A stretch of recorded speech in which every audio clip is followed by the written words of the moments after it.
So imagine the benefit that an employer could be offering to employees by just having an open door, a confidential open door, disconnected from HR or from the organization directly, that says, no, this we're making this resource available because we want you to we want to help you address stressors or challenges going on outside of work, so you can be more successful there and more successful here. Welcome to the BetterCulture Podcast, where we make the clear connection between better culture and better business. This podcast is for leaders who want to build stronger teams, drive thriving companies, and enjoy your leadership role along the way. Now here's your host, Brett Hogeveen, a leadership and culture aficionado, keynote speaker, and co-founder of BetterCulture.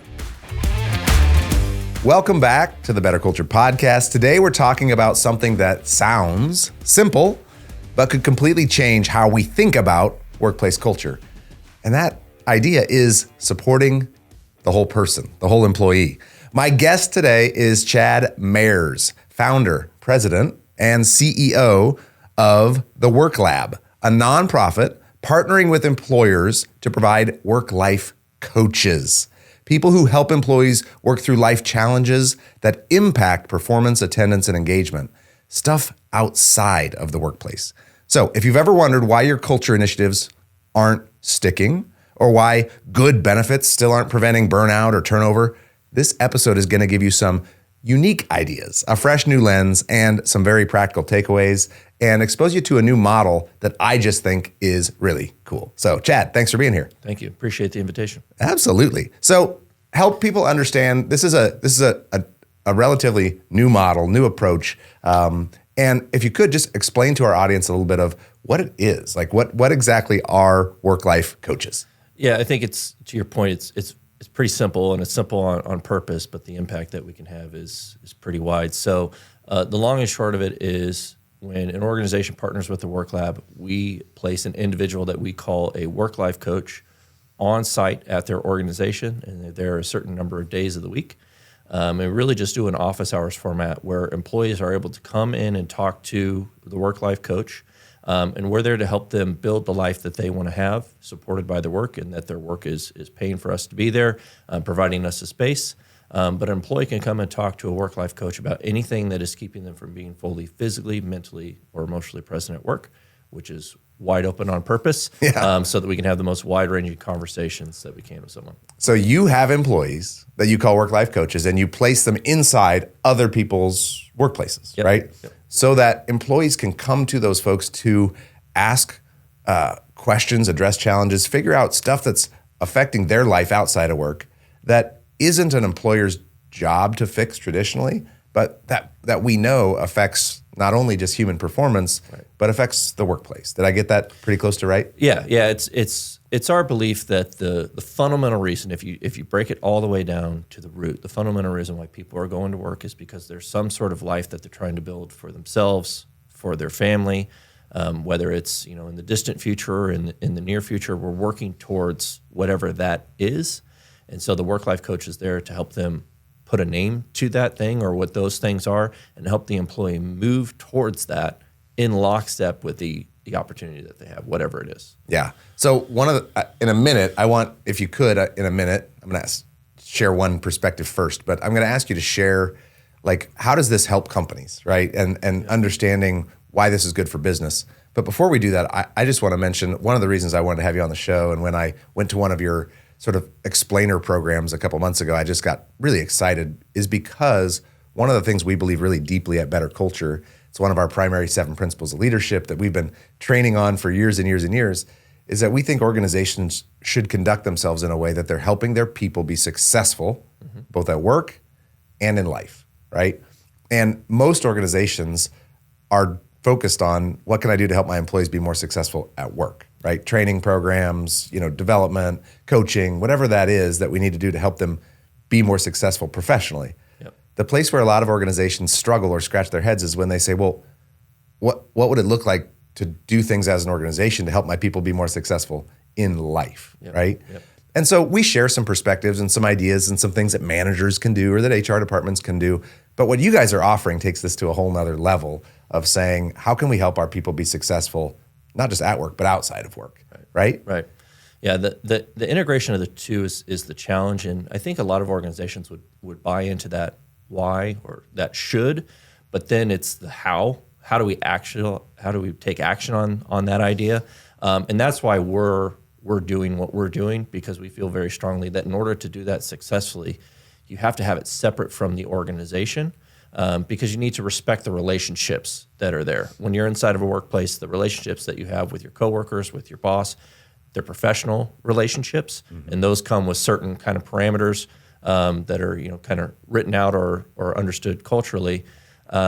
So in order to get in with someone on the real deal of what's going on with them and what it is that they want, having a situation where there's no power dynamic, we don't share the same email address that we have, it really allows us to be open in that space with an employee where they can talk to us about whatever it is that they got going on, whether it's a challenge or something that they want to do that they're maybe just not comfortable sharing outwardly. Yep. They can share in that space with us, but it really comes from that respect and those relationships. Awesome. Okay, so give us some examples. Help me and the audience understand more specifically, what types of things are people talking about? What types of problems are we attempting to solve? Yeah. So the answer is anything that you could possibly imagine. So I joke that like it's hard for me to be surprised at this point, but I'm constantly surprised. So in the years that we've been doing this, we worked with 4,000 different individuals across what is now 10 different employer partners.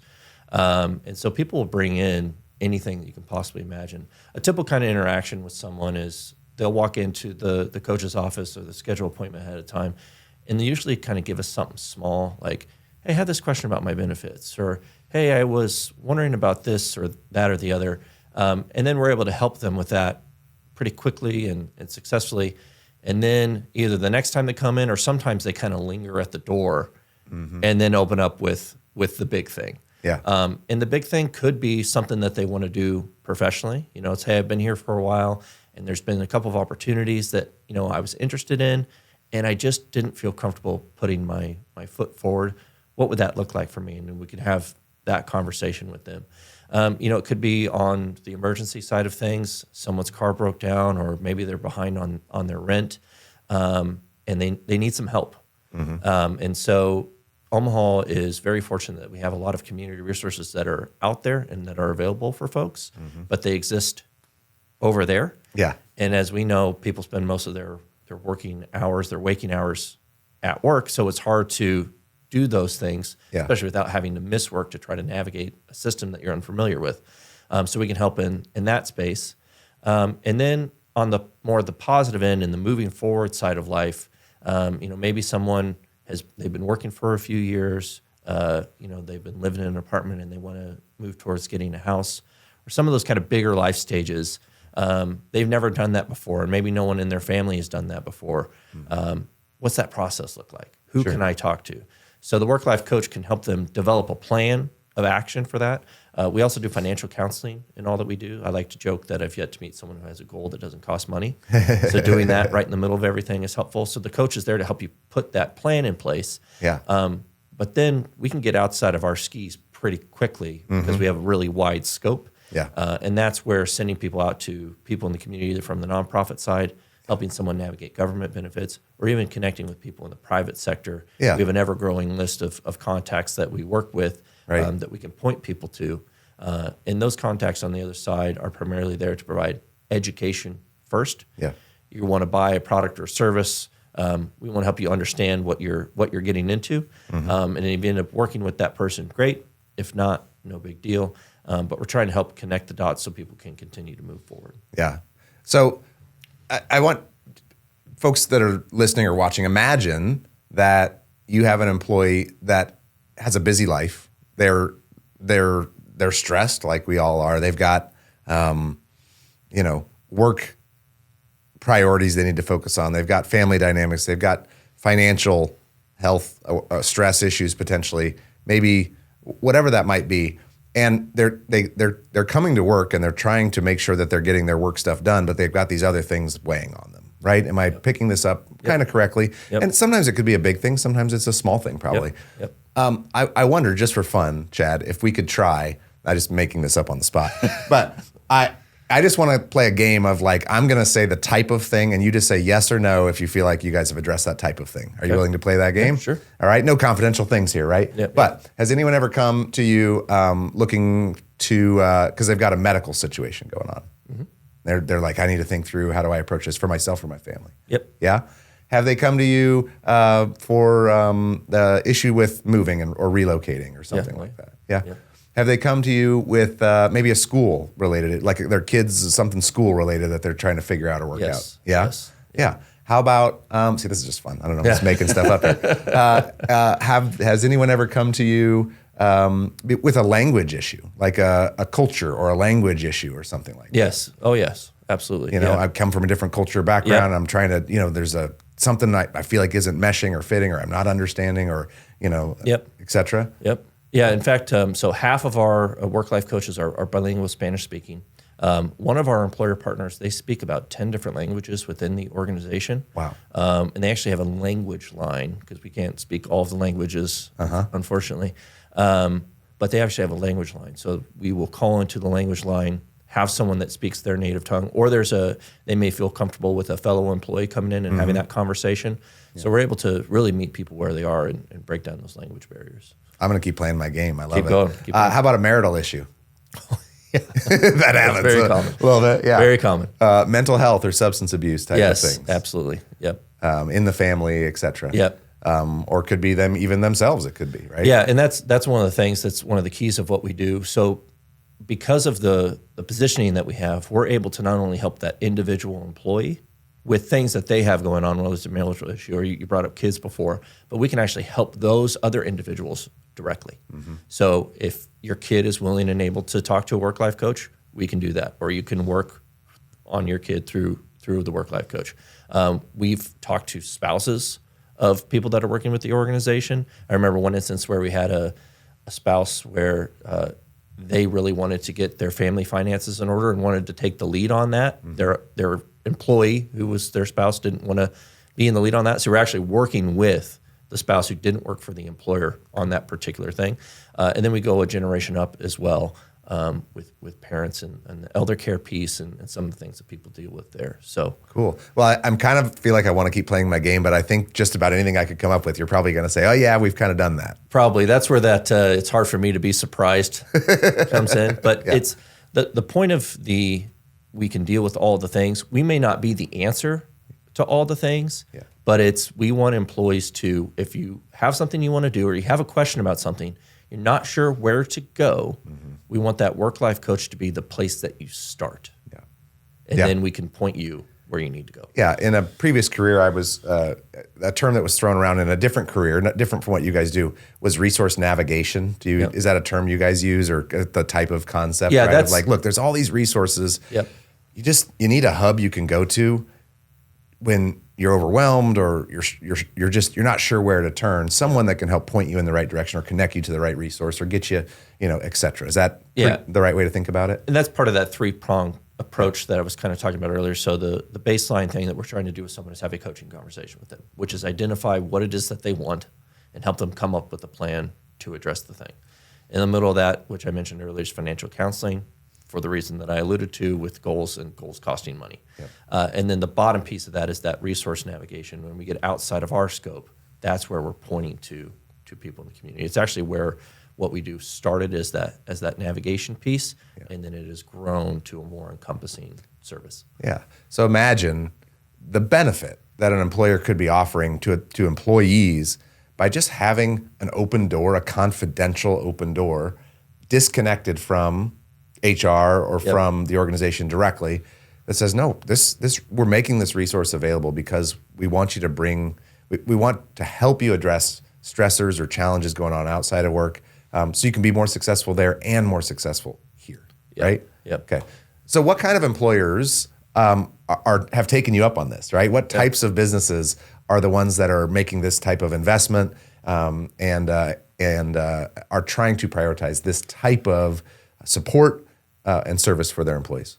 Yeah, so I think that's one of the things that I'm probably most proud of in what we're doing is the range of employers that we've been able to do this with. So the first employer that we started working with was Lazier Corporation here in town. Yeah. So manufacturing, well known in the Omaha community. We have a couple of clients that kind of work in the administrative professional services, call center space, North Intel Services, and Signature Performance.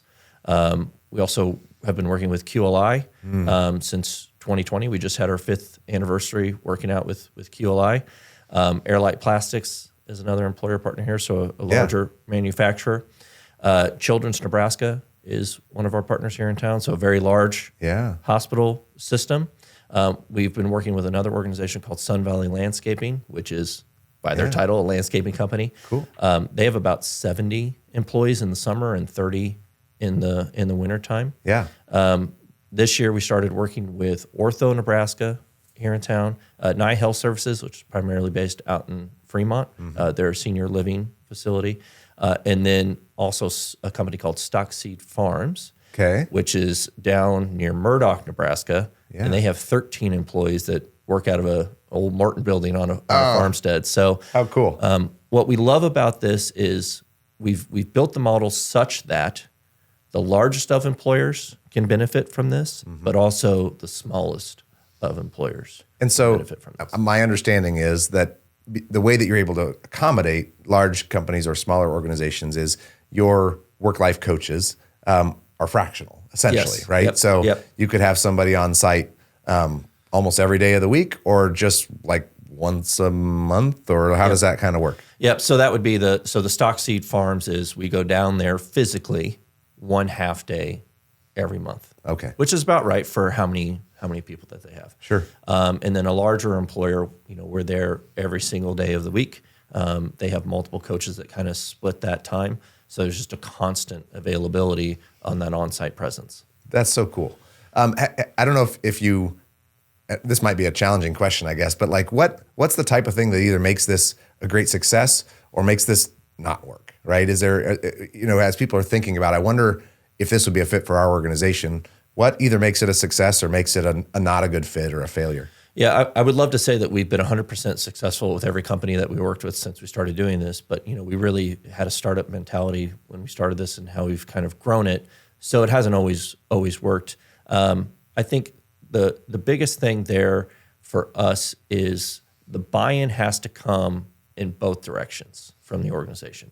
So we need the bottom-up buy-in, which is really over time. We need employees to be talking to each other and promoting the services like, hey, I talked to the coach, you should go talk to the coach. And then that leadership buy-in from the top down also has to happen. We have to be in the space. We have to be supported by the leadership. They have to be involved. We do reporting meetings with the employer. So the more that leadership group is involved in those reporting meetings and understanding what's going on, the better. We can have some challenges with an employer that has a lot of different locations, which we've addressed. Because you do feel like this works best in person, right? It absolutely works best in person, although we've successfully implemented it in organizations where we're primarily remote. I would point to Signature Performance as probably the best example of that. During COVID, a lot of companies went off-site, and especially some of these call center type organizations where you're on the phones and you don't have to be in a physical space, but they have employees that are all around the country. It's really about the engagement strategy that you're implementing and having employees, management, and supervisors over teams be really involved in promoting the work-life coach that makes that successful or not. Yeah, absolutely. Well, congrats. I mean, I just think it's neat that you've been able to work with different organizations, different industries, different sizes, et cetera. One of the things, because of those companies that you've named, I know folks at least half of those organizations. Yeah. And probably 3 or 4 of those companies, I've heard them specifically talk about this program and talk about just the quality of the people that you've been able to place in their systems and just that the reputation that those work-life coaches probably have to earn and develop a little bit in building trust and connecting with people. Yep. And I got the sense, at least as you were describing that bottom-up sort of buy-in, that it doesn't, like on day one when you kick this off, it's not like people just flood in with, oh, I need this, this, this. It kind of builds over time as you build a little bit of trust and rapport and understanding. Is that sort of how it works? Yeah, you know, when we first start with an employer, because we get up in front of everyone and talk to them about what we're doing, and we do that in person as well, you can get kind of an initial flood of people coming in, the low-hanging fruit of, hey, I got questions about this, that, or the other. But the long-term piece of it is about that trust and about that relationship. And the coach has to be someone that you want to talk to, that you trust with what you got going on. You got to be able to get down to that root cause of things, and someone that you want to bring other people in with you because your experience was good. And it's that space that we're trying to create, that we're very intentional about. You can come talk to us about anything. And the coach's kind of their job, what they're sent there with, is the only thing that we're concerned about is, what does that client, that employee, what is it that they want to do? And our job is to help them do whatever it is that they want to do, right? Whatever that means. And the thought process there is that if we're able to unlock that, not only will that client keep coming back to us, but that client's feeling towards their employer and the support that they have from them will grow and grow and grow. And in doing that, that employer in turn will unlock value out of that employee. But it's by engaging with them on what they want, not on what the organization wants from them. And that is so important for people to understand, right? And it's sort of where I tried to start this conversation from a leadership perspective. And I'm going to ask you if you have any data yet or any sense of what the value is of this, or to employers where they see benefit. But prior to me asking you that, I'll just share some generalized data that we get from the employee engagement surveys that we do. There's a reason that we believe so deeply in that third principle of leadership that we teach about, if managers or employers will conduct themselves in a way that shows employees that they're invested in their success, both at work and in life, that comes back to the company multiple times over with regard to engagement, loyalty, retention, productivity. I could go down the list, like decreases in litigation and liability and safety and work comp mod rates, and like all these things that are related to the bottom line and to cost. Actually, the needle moves on all those things when employees feel like their company cares about them and their success, right? And I think that's squarely in the lens of what you're describing, as far as, because I could see how employers might think, well, I want to make sure this work-life coach is aligning with what we're trying to do as a company. And I think what you're saying is, we're here to support the company, but by supporting the person and what the person's goals are, right? Yeah, that's the fundamental thing. Like, we want to understand what the organization's trying to do, what their values are. All that is very important for us to have a grasp on and have in the back of our minds when we're having conversations with people. But at the end of the day, it almost doesn't matter, because what we feel and what we see really in action is, if you get to the person, if you're supporting them individually with the things that they want, all those things are just going to flow out of it. Yeah. Well, just so you know, BetterCulture is a believer in what you're doing. I will endorse this concept up one side and down the other, because it's a missing piece for a lot of organizations that have really high quality leadership, people that leaders that really do care about their people, and they both say that and they mean that. But on a random, Tuesday afternoon or whatever it might look like, when an employee is dealing with something, the company, even our best clients, they don't have a resource to provide, even though they care. They get locked up to say, like, I don't know what to do with that, right? And not only do I think that this is the right thing to do for people, I do think it's also something that will come back to the business when they make a genuine investment in their people. So do you have any data on that front, or have you gotten a sense from any of your clients what they think they get sort of back, not just from a employee perspective, but from a business perspective? Do you have any sense on that? Yeah. So, for us, when we first started doing this, my background, I was at HR with Coca-Cola here in town before I came to this work, and kind of worked my way up through the company into that space. So I kind of felt like I understood all the sides of this. I knew what it was like to be an entry-level employee and trying to figure things out, and then seeing the other side of that. I think for the organizations that we worked with, when we first started doing this, I was thinking this is all going to be about retention for them, and they're going to want to know, like, but to their credit, in the first reporting meeting that we ever had with our first employer partner, I asked them, how do you want to do that? How do you want to measure that? What's that going to look like for you? And they just told me flat out, that's not why we're doing this. Yeah. Their thought process was, and we've just kind of built this going forward, all that stuff will flow if we get this right. So what we want to see is that people are utilizing this service. Yeah. And to the extent that they're using it, that's what we're going to base our success on, because no one has to come and talk to us if they don't want to. Yep. It's completely voluntary. And we have to be working on something. That's our guarantee back to the employer, is that if someone's in the space, we're actively working on something. So people aren't just going to come and sit there and talk to you about stuff if they're not getting value from it. They're not going to go tell someone else if they're not getting value from it. So with the organizations that we've partnered with, we'll be anywhere from a 20 to 30% utilization rate throughout the course of the year. But with some of the partners, we'll be at a 10% utilization rate across their total employee base every single month. Wow. So there's a lot of overlap in clients that we're working with. Some of those stories will get back to the employer if the employee chooses to share that with them. Sometimes you can just see it if you're a supervisor in the demeanor of someone, that it changes. A lot of times the supervisor won't know exactly what's going on with someone, even though they may not be fully present in what they're doing, because the employee doesn't want to share that with them. The supervisor may not want to ask, or a combination of both, but they just seem off. So having a work-life coach gives them the ability to give that invitation to, here's someone you can go and talk to. From an ROI standpoint, the way that we think about that is, if you have a dollar amount that you place on when someone leaves here, it costs this amount of money for the organization to find a replacement. And organizations can fill in that dollar amount, whatever it is. Yep. We're going to be meeting with 20 to 30% of your employees throughout the course of the year.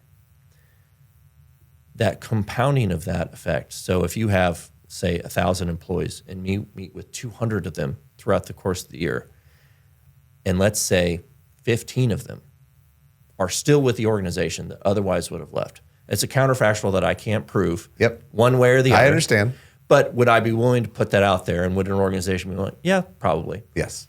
If you have a full-time work-life coach, you've paid for it just with that. Yeah. And that goes, we're not talking about productivity. We're not talking about someone else seeing that engagement. We're not talking about someone who was never going to leave anyway. Right. But now they feel better. That's hard to place dollar amounts on those sorts of things. Yeah. But that would be the way that, if we're kind of thinking about how to model it.